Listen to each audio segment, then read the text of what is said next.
Tonight, police request military assistance to avert further attacks on shops owned by Nigerians trading at the Swami Market in Kumasi as they failed to make any arrests after several shops were vandalized today. You can do whatever you have here in your country.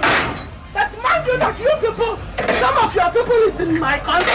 Some of your people is in my country. Whoever does anything untoward, they will beat the person up. We have our men standing by at there, and there are the standby men. They are still on standby. This is Top Story with Evans Mensah.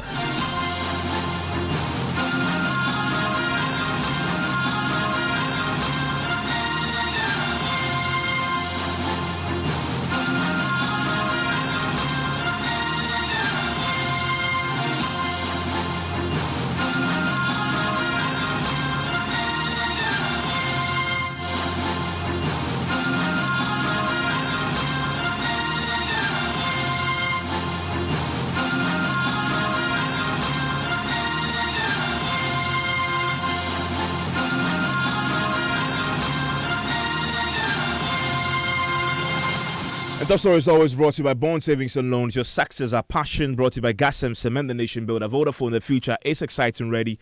Nationwide health insurance, your healthcare family. You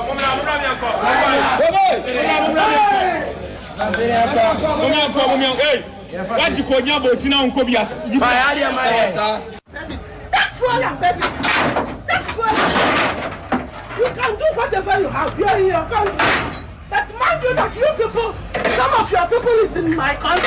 Some of your people is in my country. Some of your people is in America. Let your people that is in America and your people that is in another country. Let those people there, let the people of America take them as you people treat me. Let your people in Togo, let Togolese, let you treat them as you people treat me.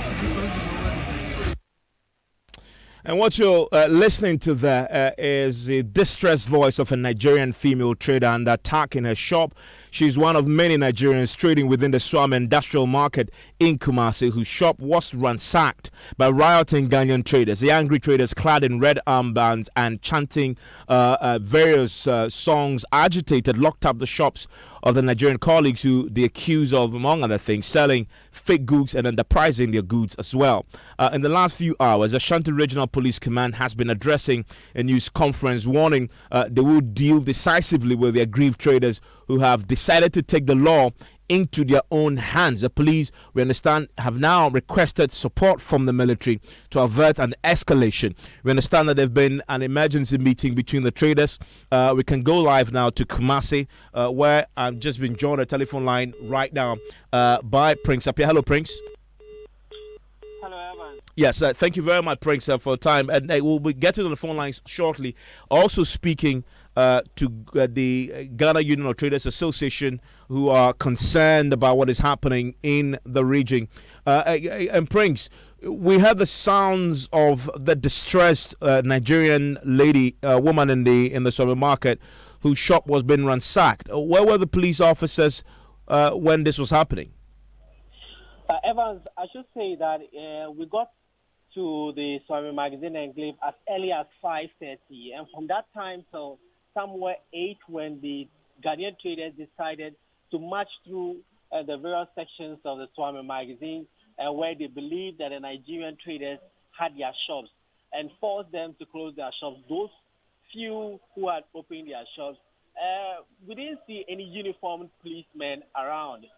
We were told that there were non-uniformed policemen around. I believe that perhaps that's the reason why they didn't come close to help with the situation, because they were not uniformed. But the woman who was distressed and was wailing, at a point when these Ghanaian traders had visited her shop, they destroyed a number of items in there. He sold TV and other items related to some vehicles and all that. They destroyed a number of them, and after leaving, they warned her to lock the shop before they come back. And that was the reason she started crying and was mentioning that there are a lot of Ghanaians who are also in other countries. If these things are meted out to them, would they be happy about that? So that is what happened.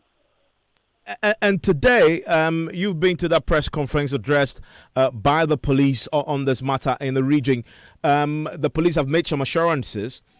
Are the Nigerians now returning? Are they comfortable to return from what you're learning to the market? What I'm learning is that security-wise, they've been advised not to open their shops now. That the tension is very high. Though the place is calm now, it is advised that they should hold on until everything is really calm. Maybe tomorrow next before they open their shops. But as I speak to you, they couldn't go back to open their shops.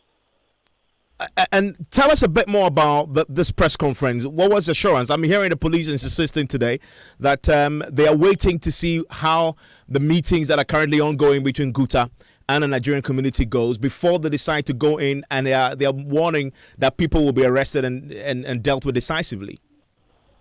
Yeah, and so from assurance from the police is that they are not going to allow anybody to flout the laws from after the meeting be held between the two leadership. Now they are going to be very hard on the traders because yesterday they had assurance from leadership of both sides that they were going to speak to especially the Ghanaian traders to avoid what had happened today or anything similar to that. But that, couldn't happen. So they are saying that they are going to be really hard on them, and as a result, they are going to employ the services of the military as well to help them in this particular venture. Prince, thank you very much with that update from the Ashanti Regional Capital. Well, the Trade Ministry is responding to what is happening as well. Remember that the grievance, as far as Guta is concerned, is that the Nigerians are operating in the retail market when the laws explicitly forbid that, which has led to these attacks. This is not the first time this has happened. We'll hear from the Trade Ministry shortly. But I've just been joined on the telephone line right now by the Vice President of Guta, Mr. Broja. Mr. Broja, thank you for your time here. Thank you for your time here, Mr. Broja, on Top Story. Thank you. I understand that you've called an emergency meeting on the back of what happened in Kumasi since yesterday and this morning as well. What was the outcome of this meeting? Evans, once again, thank you so much for the opportunity. We had information of what was going on in Kumasi Swame, I think, was it Monday? And we've been monitoring the issues. The Kumasi Guta executives have been dealing with it, and we have always spoken with them for them to exercise, constraint. In fact, the last time I spoke with him, he told me that the issue actually has been resolved, but there have been certain statements that were not palatable. So they felt they needed to hold a press conference and then deal with it. But our our emergency meeting today actually, was to see the way forward on what has happened in Kumasi. Evans, we are not in support of any, confrontation or any confusion in the country. We do not encourage any xenophobic activities in Ghana. We have been dealing with the government, the Ministry of Trade, that is our sector ministry, on these issues. And to be honest with you, I believe you will be aware that this is not the first time that this issue has come up. In fact, as far as I can remember, this issue has been on since, during the time of former President Rawlings, the issue was there. When Mr. Kufuor, the former president, came, we dealt with it. When Mr. Atamils came, we dealt with it. When Mr. Mahama came, we dealt with it. And currently, this government is in power, and we are still dealing with it. What actually the case is that, if people feel they can take the laws of other countries for granted just because there is an ECOWAS thing that is, in place, I think that will be very unfortunate. Because of a lot of these meetings that we have been having with the government, we expected that whatever it is, at least some action would have been taken.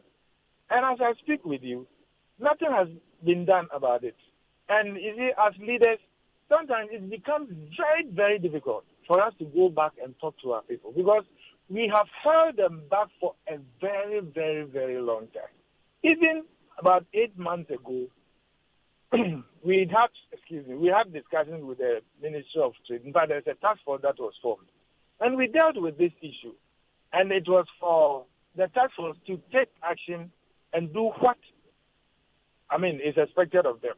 The task force included many of these government agencies, including the Ministry of Trade, with the GIPC, Standards Authority, Customs, Immigration, the Ghana Police, Standards Authority, a lot of institutions. And they are very much aware of some of the things that we uncovered when they did the first, They took the first action in Kumasi. A lot of fake things have been brought into the country. Seriously substandard goods, which doesn't augur well, for our economy. Because it is not just buying something. That, is the point. At least when you are buying and you are buying something of good quality, then you know that you have spent, the money that you spent was worth it.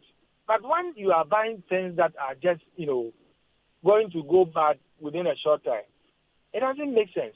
So what actually has happened is that we have told our members to exercise caution.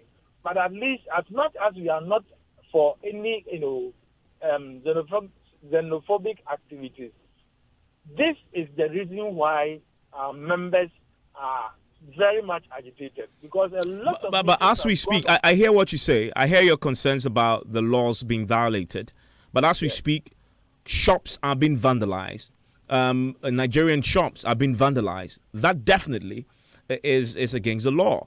And these are your members. They are your members. Yes. Laws have been broken. The police, as we speak, have held a press conference saying that they're going to deal ruthlessly with these individuals. We've seen some of them on video. We've captured some of them today.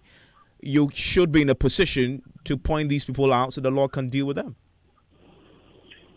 Evans, I'll say what you are saying is true. It didn't just happen. A lot of things have happened. Much as we do not support them, we, the leadership, have been put in a position where it has become very difficult to control our members. Yes, we can talk to them. But as to whether they will listen or not, that one, we are human beings. Nobody gives anybody money to import things or buy things and sell. They are men and women of their own, by their own selves. But they are members of your association. That is what I am saying. They are members of our association. A number of times, in fact, a good number of times, we have held the fort. We have spoken for the government, for our members to hold their peace, to just exercise patience. We have done it several times.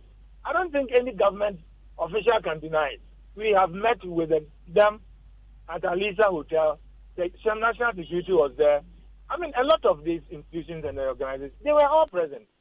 That time, there was going to be an industrial action which we were able to advise them or speak to them for them to hold their peace, which was actually listened to.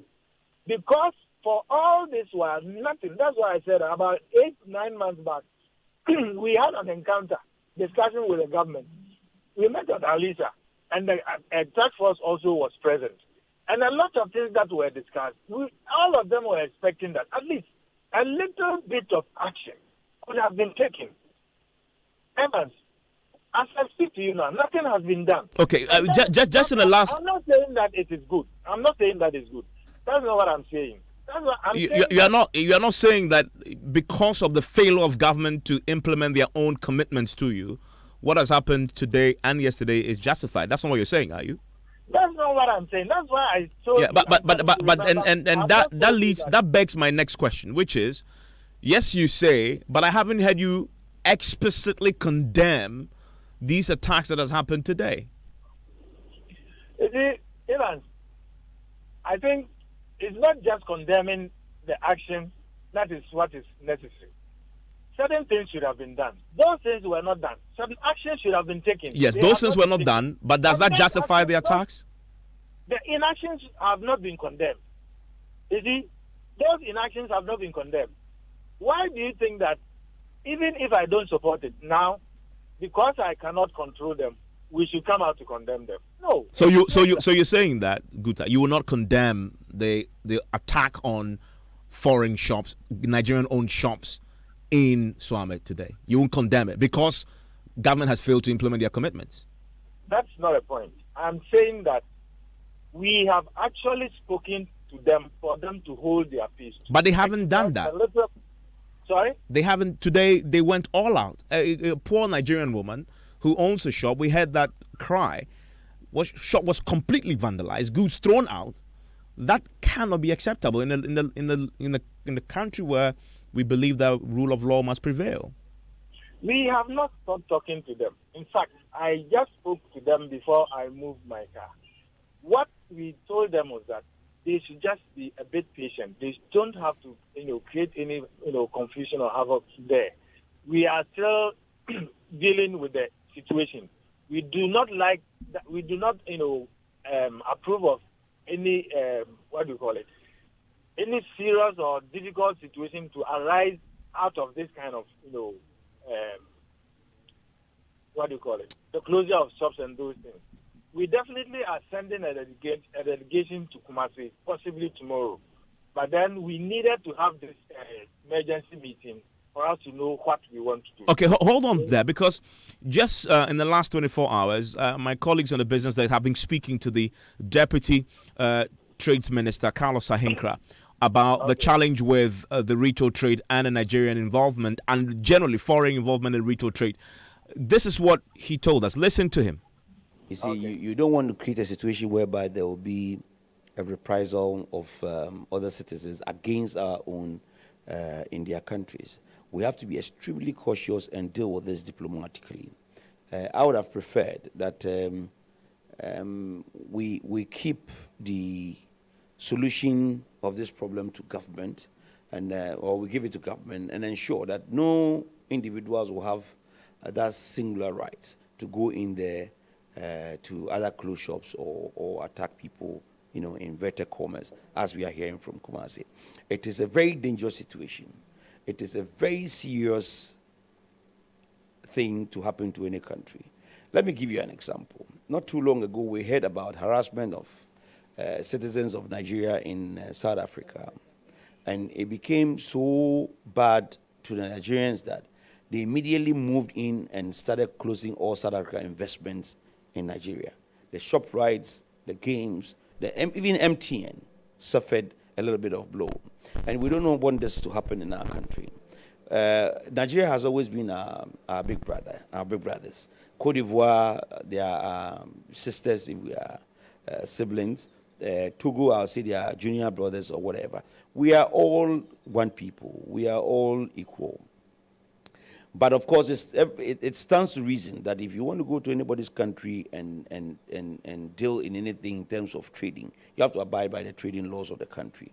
This is where we are striking the balance to ensure that people who are coming in here to trade, even before they get into the trading business, they are legitimately existing. They have their proper requisites to live here. They have all the paperwork and the necessary investments that they have to make to qualify them to sit in places. We're going to, as a ministry, even go forward and invite the Nigerian High Commission and, of course, the Nigeria Traders Association to sit down with them and come up with solutions couched between us to solve this problem once and for all. Mr. Roger, does that address your concern? That we should leave it to government, yes. But that is what actually has been the case. But I've told you that for all this while that we have left it in the hands of the government, what is needed to be done has not been done. And that doesn't mean that we support this kind of situation. No, that is not what we are saying. We are saying that we have left it in the hands of the... Let me tell you this. I'll say about a little over 2 months or about 3 months back, we were invited to Parliament, where we met the Parliamentary Select Committee on Trade, at which meeting the Minister of Trade was there, the Foreign Affairs Minister was there, the Interior Committee members were there, and a number of them. And then we started some kind of discussion. In the course of the discussion, they said that is the MPs. They told us that they wanted Guta to write a letter, not necessarily a letter, a note to them, a report telling them what actually they should be doing. Fine. We did it. We sent the letter, I think the very week that the request was made. We sat for about 3 weeks, nothing, we didn't hear from them. Later they called, we called to check up on them, and they told us that they have misplaced it. So we had to send another one. And we sent it the same week. And I'll say that it's getting to 2 months now. You still haven't heard from them. Okay, hold on for me. I've just been joined by the vice chair of that committee you just mentioned, Mr. Honorable Pamford. Mr. Pamford, thank you for your time here on Top Story. Hello, Mr. Pamford. Yeah, hello. Thank you for your time here on Top Story. Can you hear me, sir? Yeah. Okay. And to you, my brother Evans, and then good evening to all our cherished listeners. Evans, I think I've been listening to this all the whole interactions, what a very cocky, and then I must say that I'm a bit worried and disappointed in the whole happenings in Kumasi. And I will use this platform to, condemn those activities and those actions taken by the members of the association over there in Kumasi. Why you condemn? Why you condemn that though? We have on the phone the Vice President of Kuta who says that your committee called them into a meeting. You asked them to write a letter to you listing what their grievances are. They wrote to you. They waited for you to get back to them, only for you to tell them that you misplaced your letter. They wrote a second time. They've been waiting for 2 months now, and you still haven't responded. And that is why what is happening is happening. People feel there's nowhere else to go than to take the law into their own hands. Very well. That is not correct. That is not correct. And let me put a record straight.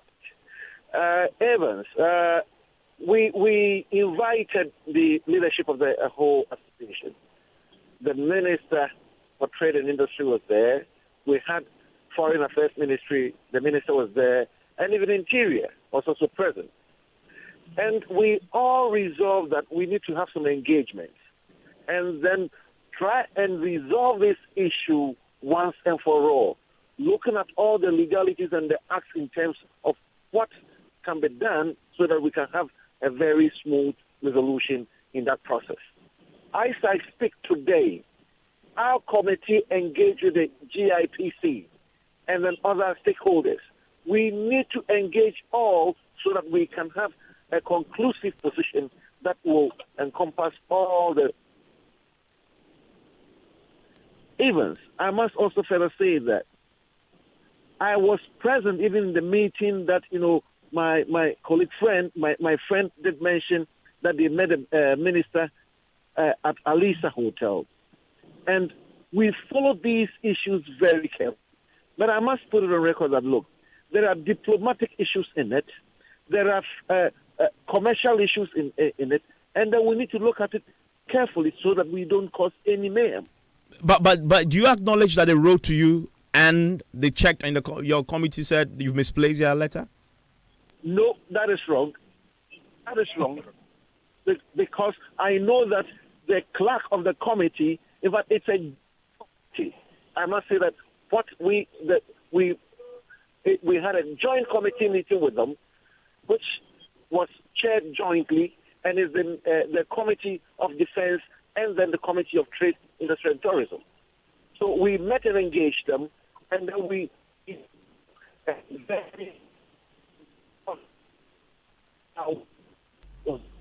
we're just having a challenge with that line there. Hello, Mr. Pamford. Can you hear me? Hello, Mr. Pamford. Can you hear me? Okay, we seem to